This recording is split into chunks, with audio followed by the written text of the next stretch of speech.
Welcome to my channel education বুকের coaching centre বা student. তোমরা সবাই কেমন আছো? আশা করি খুব ভালো আছো।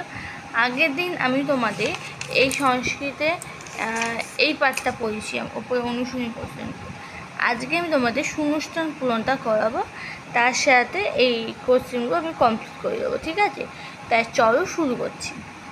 ফার্স্ট কী কোশ্চেন আছে দেখে নাও। ভগৎ সিংহ মাতৃর নাম কি?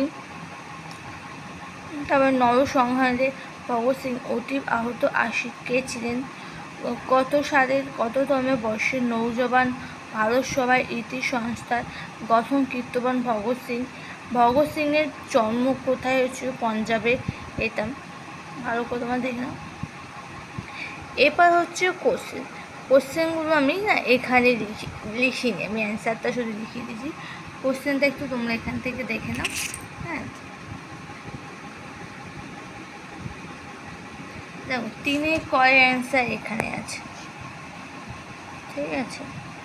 তারপর 3 ক্ষয় অ্যান্সার এখানে,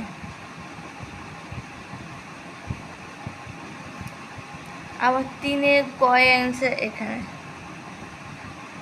ঠিক আছে? এবার হচ্ছে কি আছে,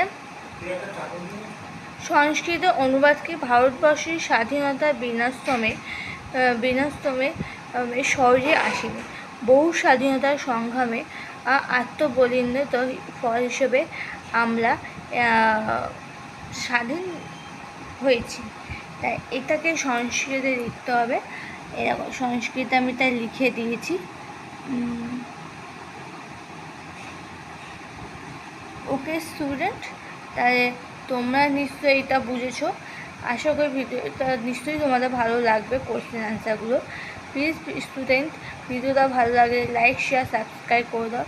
প্লিজ বন্ধুদের মধ্যে শেয়ার করো, সাবস্ক্রাইবটা প্লিজ চ্যানেলটা করো, যে পরবর্তী লিঙ্কটা তোমাদের কাছে পৌঁছে যাবে। ওকে, আর তোমাদের ক্লাস যারা 7, 8 পড়ছো তাদের তো খুবই ইম্পর্টেন্ট সংস্কৃতে। ক্লাস 7 কিন্তু যাদের প্রাইভেট টিউটর নেই তারা কিন্তু নিশ্চিন্তে আমার এই নোটটা ইউজ করতে পারো, আমার কোশ্চেন আনসার ইউজ করতে পারো। তাই তোমাদের কোনো অসুবিধা হবে না, তোমরা প্রত্যেকটা ভালো করবে। আর তোমরা আগে এই স্টোরিটা কিন্তু ভালো করে বলবে। তাই এই চ্যাপ্টারটা তোমাদের আজকে আমি কমপ্লিট করে দেবো। আবার পরের দিন নেক্সট চ্যাপ্টার নেক্সট ভিডিও নিয়ে চলে আসো। আজকের মতো এখানে।